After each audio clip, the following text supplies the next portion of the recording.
left on the faculty of one university is one communist too many. One communist among the American advisors at Yalta was one communist too many. Joseph R. McCarthy liked to call himself Tail Gunner Joe, although he had only sat behind a tail gun as a publicity stunt. For 4 brutal years, the junior senator from Wisconsin reigned as the country's self-appointed commie hunter supreme. Joe McCarthy was a black-jowled, scowling, kind of sinister-looking person with a 5 o'clock shadow and a lumbering gait. And yet those who got to know him found him to be gregarious. He had the sort of the appeal of a tramp dog wagging its tail. Joe McCarthy had little to show for his first 4 years in Washington. A group of newspaper correspondents named him the worst member of the United States Senate. With re-election approaching, he was a candidate desperate for an issue. On February 9, 1950, McCarthy arrived in Wheeling, West Virginia, to give a Lincoln Day speech to the local Republican Women's Club. He told his audience that there were 205 communists in the State Department controlling American foreign policy. It was a blatant lie. Willard Edwards of the Chicago Tribune later said it was really a throwaway because if McCarthy had thought it was going to be a big speech, A, he wouldn't have given it in Wheeling, West Virginia, and B, he would have brought a bunch of reporters down who were right-wing reporters who were pals of his. So it was really a throwaway, but there was the charge. The senator's accusations were published by newspapers across the country.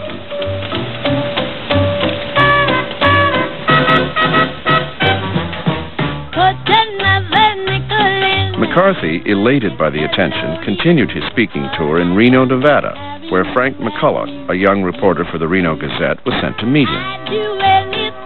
Came down off the plane, made clear that he'd known us for 50 years. We walked away from the plane with his arms around both our shoulders. We walked down a Reno street, with his arm about our shoulders. And he discovered in the process of that walk that I'd been a Marine, and that delighted him, and we became even closer buddies.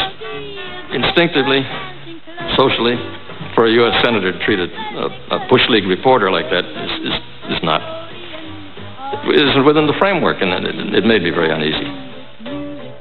McCarthy was as easy with journalists as he was loose with the truth. In a subsequent radio interview, the number of communists in the State Department dwindled from 205 to 57. We had the message from AP in which I think they quoted him as saying that he had in his hand a list of 205, and the story said communists, flatly, unequivocally. We began to try to examine him about, or question him about, why did you say 205 before and 57 now?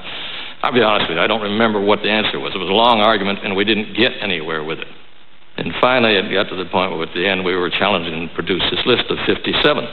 He went through a great routine. He looked through his pockets, he looked in his briefcase, and he finally pronounced he'd lost it. I remember when he came back from that Wheeling, West Virginia speech, he called me in and said, "Jack, I think I've hit the jackpot. But I don't really have much. Can you help me?" Well, I was anti-communist, and he was my friend, and I said, "Sure, I'll help you. I'll see if we've got anything in the files." And I searched the files, and I found one case that had been reported to us of a possible communist in the State Department, a man rather high in the State Department. And I turned the raw filage over to Joe McCarthy, and I said, "You want to check this guy out? Maybe you've got something here, but check it out very carefully. This is the raw file." He read it verbatim on the Senate floor not long afterwards, and that's the last time I had anything to do with Joe McCarthy. To Joe McCarthy, hunting communists was little more than a game in which he was the big winner. Around Washington, rumors of his drinking and gambling went unreported. I don't think this is an exaggeration. I think in certainly no more than an hour, maybe an hour and a half, we had 8 drinks. 8 or 9 drinks. I could hardly get up from the table. And everybody drank the same. All three of us drank bourbon and soda. And we all drank the same thing. I can't remember who paid the bill either. I suspect we did, but I don't remember. The press of the day had one weakness that Joe McCarthy understood all too well. Their standards required them to be objective, to report exactly what was said, even if it was unsubstantiated. He understood also another, maybe more important point, that denials are never as dramatic as charges, and they're always 24 to 48 hours behind. The consequence was, day after day, week after week, into the years, that the charges were A1. The denials were B7. And he understood that, and he played it to the hilt. I remember that McCarthy was kind of a bully who was on your side if you were in the press. He knew the deadlines of the wire services. He knew the deadlines for all the major newspapers. He knew how photographers could take their pictures. And he knew that we had these big television cameras, film cameras, that couldn't stop when very easily. So he said something that would be just unheard of today. He said, "Boys, when I get to the important part, I'll rap on the side of the podium or lectern."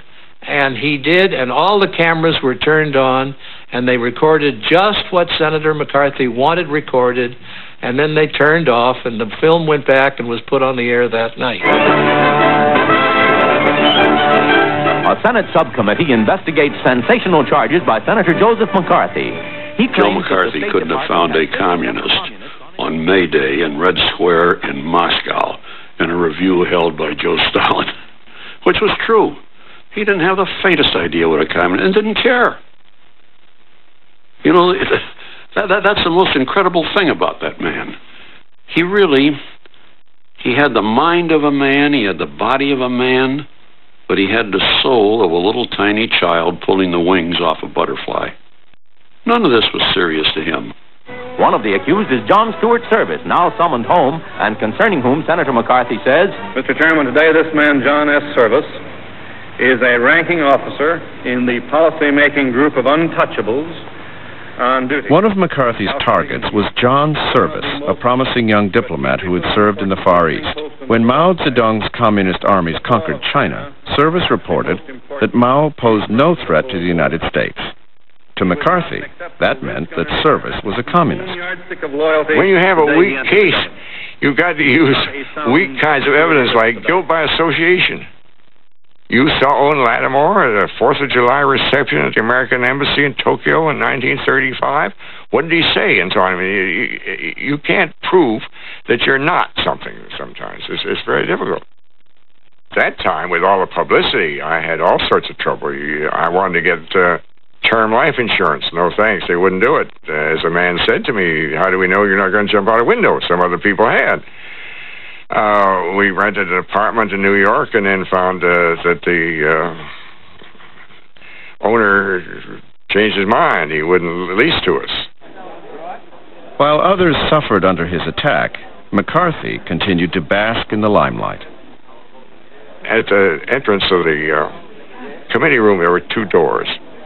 And just as we got outside, there was a photographer. He said, "Oh, Mr. Service, stand right there. I want to get another picture." And I was sped up. I mean, the pictures were just an awful nuisance during a hearing. They were all around in front of you and shooting up at you at the worst possible angles and this and that. And I said, "To hell with it. You've got hundreds of pictures." And my lawyer said, Jack, take it easy. The guy, so he might even get a good picture, and we got to be nice to him. So I stood there. And just as I stood there, a door flung